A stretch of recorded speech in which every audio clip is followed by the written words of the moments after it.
In this quick video, I'm going to walk through the process of deleting and restoring an archived job in Gas Engineer software. Both are done in very similar ways, but first we'll start off with how to delete a job.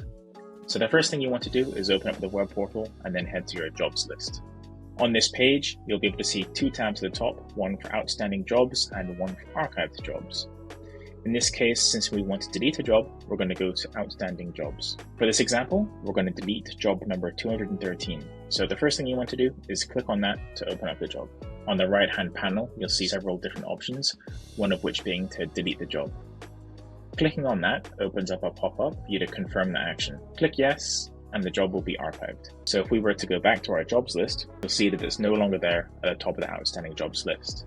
However, if we move to the archived list, you'll see that job number 213 now sits there. Supposing we wanted to restore that job or any other job that we've deleted, you would simply have to head to this archive list, open up the job number, and then click the restore button over here, which is in the same place as where the delete button was. Click on that, click yes to confirm that you want to unarchive the job, and now if we head back to our jobs list, you'll see that job number 213 is back on the outstanding jobs list, and all the information that you had before is still there, so don't worry about anything ever being deleted. And that's it.